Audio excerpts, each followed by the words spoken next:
Ba't may grab pa kasi? Bawal na po tambay, sir eh. May order po, ma'am? Bawal na nga po, sir eh. Kasi hanggat bukas kayo, may taong lalabas, may magdi-deliver. Nonsense, sir. Video mo pa ako.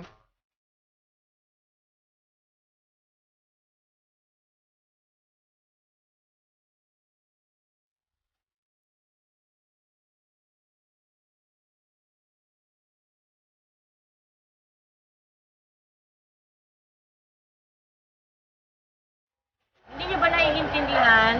Andito babasahin ko, ha? Okay. Curfew hours natin, sir. Sige, video mo para maintindihan mo. Dito naman sa private establishments, essential goods and services. Essential po ba si lugaw? Ano po? Hindi. Kasi mabubuhay ang tao na walang lugaw. Ang essential, tubig, gatas, groceries. Pagkain po yun, ma'am. Hindi nga. Eh di sana lahat ng pagkain bukas.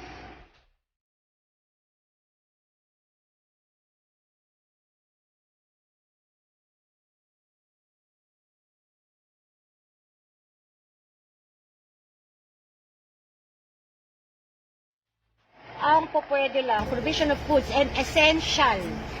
Hindi essential si lugaw. Sana bukas din si bakery. Naiintindihan? Okay. Ano pa dito? Kasi may permit naman po sila, ma'am. Galing Lahat po may permit, sir.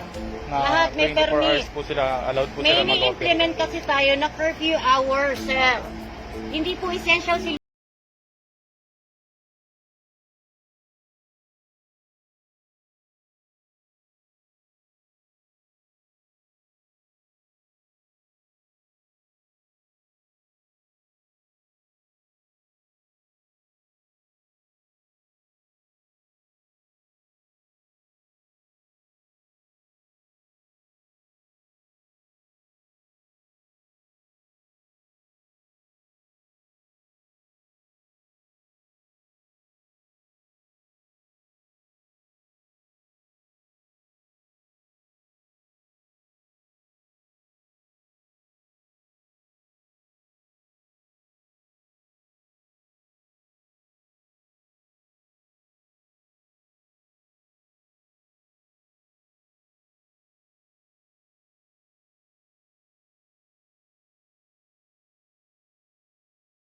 Lalo na po yung mga nasa lugar ng probinsya like Bulacan, yan.